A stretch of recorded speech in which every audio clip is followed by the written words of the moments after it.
Bismillahirrahmanirrahim. Assalamualaikum warahmatullahi wabarakatuh. Kepada yang terhormat Ibu Hajah Asrianti Mas'ud SSI MPD selaku dosen pengampu dari mata kuliah Praktikum Fisiologi Hewan, dan juga kepada Teh Diva Nurwulandari selaku asisten praktikum dari Fisiologi Hewan. Perkenalkan, nama saya Tiara Ardianti dengan NIM 11920600109 dari Program Studi Pendidikan Biologi kelas 5C, yang pada kesempatan kali ini akan melaksanakan praktikum yang keempat, yaitu mengenai refleks pada tendon manusia. Dasar teori. Jaringan saraf tersusun atas sel-sel saraf atau neuron yang terdiri atas badan sel, akson, dendrit, dan selubung saraf. Berdasarkan fungsinya, sel-sel saraf dikelompokkan menjadi 3, yaitu pertama, saraf sensorik atau neuron aferen, bertugas menghantarkan rangsang dari organ reseptor menuju susunan saraf pusat, yaitu otak dan sumsum tulang belakang. Kedua, saraf motorik atau neuron eferen bertugas menghantarkan rangsang dari susunan saraf pusat menuju bagian efektor atau alat gerak, yaitu kelenjar dan otot hingga menjadi respon gerakan. Ketiga, saraf konektor atau asosiasi yang bertugas menghubungkan antara saraf sensorik dan motorik.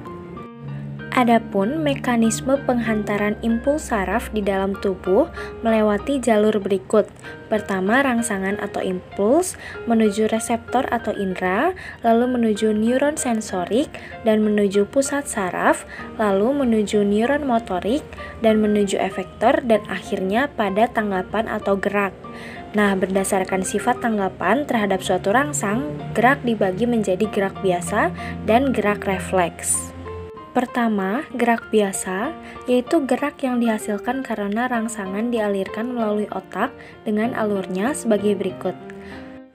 Yang kedua, gerak refleks, yaitu gerak yang terjadi secara spontan dan cepat karena tanpa adanya kontrol otak. Adapun tujuan praktikum refleks pada tendon manusia ini yaitu untuk mempelajari reaksi-reaksi yang terjadi pada beberapa bagian tubuh sebagai akibat dari adanya rangsangan. Pertama, alatnya terdiri dari senter HP, pemukul patella, tip X, dan juga kursi. Lalu untuk bahannya terdiri dari mata praktikan, mulut praktikan, lutut, telapak kaki, dan juga telapak tangan dari praktikan sendiri. Cara kerja yang pertama, refleks pada pupil, yaitu tutuplah mata selama 1 hingga 2 menit, kemudian buka dengan cepat dan perhatikan bentuk pupil.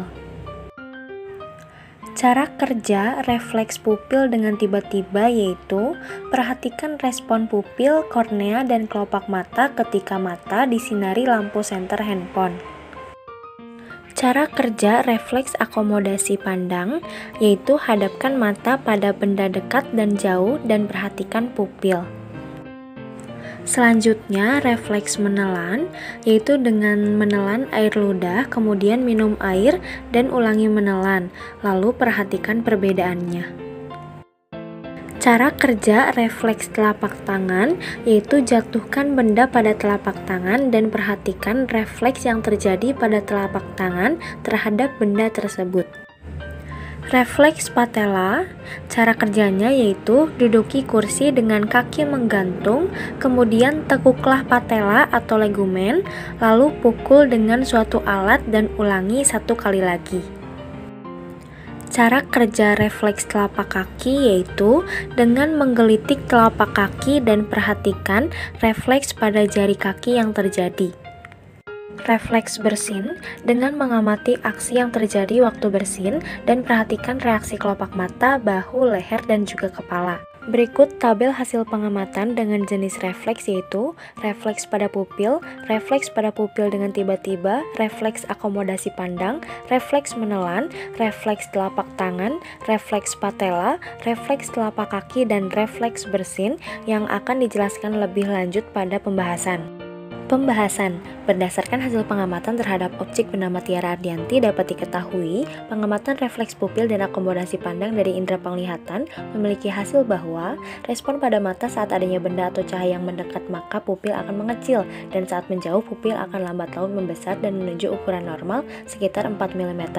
Hal ini sesuai dengan pendapat Mikrajudin bahwa suatu benda yang terkena cahaya akan memantulkan berkas-berkas cahaya sehingga pupil dapat mengalami perubahan ukuran tergantung dari kuat atau lemahnya cahaya yang masuk ke mata.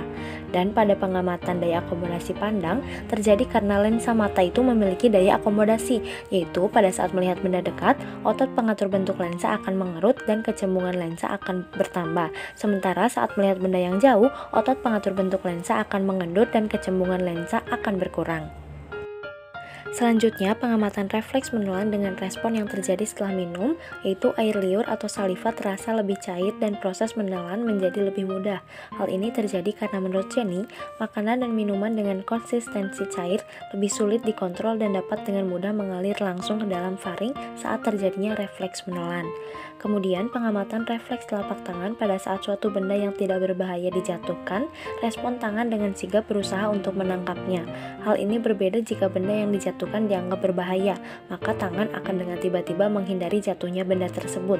Respon tersebut terjadi karena adanya gerak refleks, yaitu gerak yang tidak disadari terjadi secara cepat dan spontan untuk menghindarkan dari rangsang yang membahayakan. Lalu, pengamatan refleks patella pada saat patella atau ligamen dipukul, respon pergelangan kaki yang maju ke depan seperti menendang disebabkan oleh adanya peregangan refleks, yang berarti bahwa otot yang diregangkan akan berkontraksi secara otomatis. Dan refleks patella merupakan refleks sumsum tulang belakang karena konektor ada di dalam sumsum belakang, dengan lengkung refleks dari gerakan yang dihasilkan yaitu dari lutut menuju saraf sensorik, menuju sumsum tulang belakang, menuju saraf motoroid, dan menuju kaki. Lalu pada pengamatan refleks pada kaki, yaitu saat kaki digelitiki, tidak terjadi respon yang signifikan dan praktikan tidak terlalu merasa geli. Pada umumnya bila suatu rangsangan tertentu, misalnya saat digelitik mengenai kulit atau tubuh, maka rangsangan tersebut akan diterima oleh ujung saraf peraba kulit yang selanjutnya akan diteruskan oleh saraf sensorik ke pusat peraba di otak, sehingga rangsangan diolah dan diartikan sehingga dapat dirasakan geli pada kaki. Namun praktikan tidak terlalu merasa geli saat kaki digelitik karena menurut Alicia Wolf, PhD, seorang dosen senior ilmu kognitif di Rensselaer Polytechnic Institute di Troy, New York, menyatakan setiap orang memiliki tingkat kepekaan yang berbeda saat disentuh dan digelitik. Dan pada pengamatan refleks bersin, respon yang terjadi yaitu kepala menunduk, leher menurun, kelopak mata tertutup, dan tangan mencoba menutupi mulut. Semua hal tersebut terjadi karena menurut William Goldberg, refleks bersin adalah suatu yang kompleks. Biasanya refleks ini dimulai dengan iritasi pada saluran hidung yang membangunkan saraf trigeminal. Kemudian impuls saraf ini dikirim melalui ganglion trigeminal ke sekumpulan sel saraf di batang otak yang disebut pusat bersin.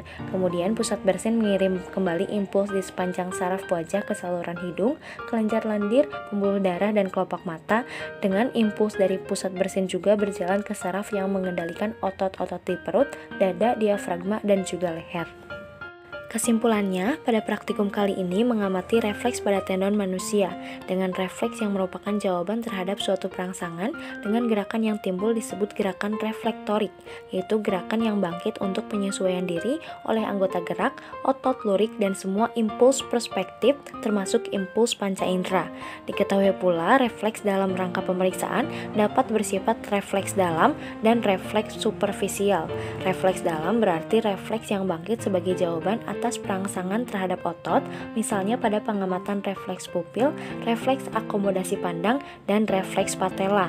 Kemudian refleks superficial adalah refleks yang bangkit akibat perangsangan permukaan kulit atau mukosa, seperti pada pengamatan refleks telapak kaki dan juga refleks bersin. Sekian yang dapat saya sampaikan, mohon maaf atas segala kekurangan dan adanya kesalahan. Terima kasih banyak. Wabillahi taufiq wal hidayah. Wassalamualaikum warahmatullahi wabarakatuh.